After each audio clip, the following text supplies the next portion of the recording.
Welcome to direction to success. अब जैसे कि हम सब जानते हैं कि हर एक पर्सन में, हर एक व्यक्ति में इंडिविजुअल डिफरेंसेस पाए जाते हैं।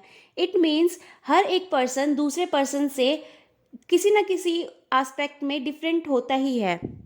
अब वो फिजिकली भी हो सकता है, मेंटली भी हो सकता है। अब जैसे इस पिक्चर में दिखाया हुआ है कि एक बच्चे का इंटरेस्ट है पढ़ाई में और दूसरे बच्चे का है फ़ोन चलाने में। तो अब ये जो डिफरेंसेस है ये इंटरेस्ट के बेस पे भी हो सकते हैं, एबिलिटी के बेस पे भी हो सकते हैं और डिसेबिलिटी के बेस पर भी हो सकते हैं। अब हमने बात करी डिसेबिलिटी के बारे में। अब डिसेबिलिटी होता क्या है? डिसेबिलिटी होता है किसी भी काम को करने में अक्षम होना, मीन्स उसको सही तरीके से ना कर पाना। अब वो लर्निंग डिसेबिलिटी भी हो सकती है, मतलब सीखने या समझने में दिक्कत आना, या राइटिंग डिसेबिलिटी भी हो सकती है, लिखने में दिक्कत आना, और भी बहुत सारी डिसेबिलिटी हो सकती है। तो अब हम बात करेंगे types of learning disabilities, means अधिगम या सीखने में अक्षमता के प्रकार। तो चलिए स्टार्ट करते हैं। फर्स्ट है हमारा डिसलेक्सिया। अब ये एक लर्निंग डिसऑर्डर है जिसमें हमें बहुत ज़्यादा दिक्कत होती है रीडिंग करने में। अब इसमें हमें स्पीच के साउंड को भी आइडेंटिफाई करने में काफ़ी प्रॉब्लम होती है, और इसमें हमें ये भी प्रॉब्लम होती है कि लेटर्स और वर्ड्स को कैसे रिलेट करें। अब इसमें एक एग्जाम्पल के थ्रू समझाती हूँ। जैसे DOG डॉग, हम पढ़ते हैं डॉग। अब किसी बच्चे को जिसको डिसलेक्सिया है उसे ये नहीं पता होगा कि ये D लिखा है, ये O लिखा है और ये G लिखा है। अगर वो लेटर्स को ही आइडेंटिफाई नहीं कर पाएगा तो वो वर्ड को नहीं पढ़ पाएगा।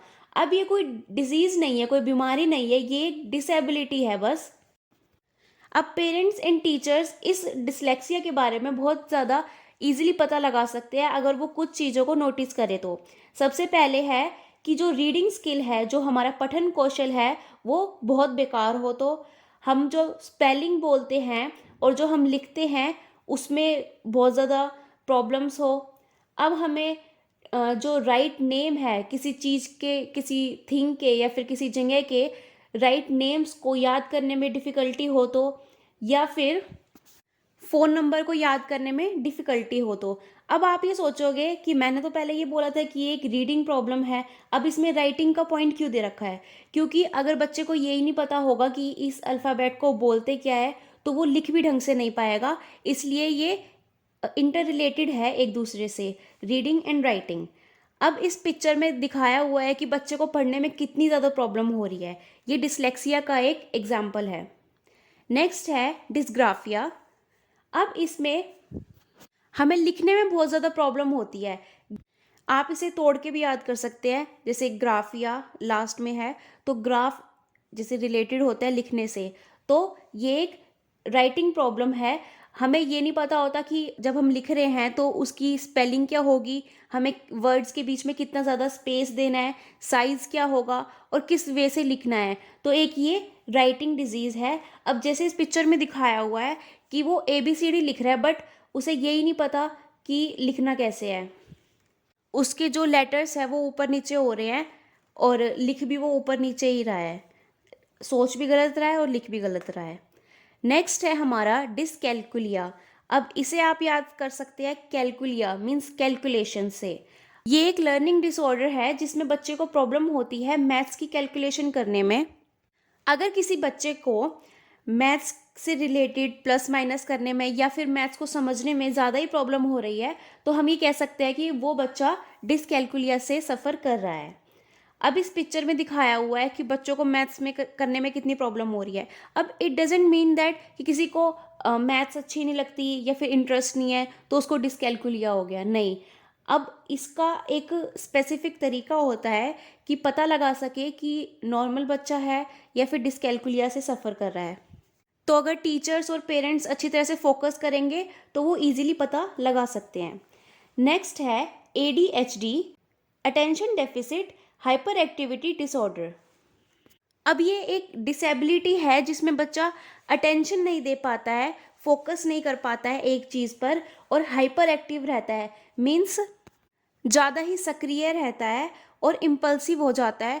एकदम से कोई भी मूवमेंट होता है, कोई भी सिचुएशन होता है तो एकदम से बहुत अजीब सा रिएक्ट कर देता है। ध्यान की कमी और अत्यधिक सक्रियता की बीमारी को एडीएचडी कहा जाता है।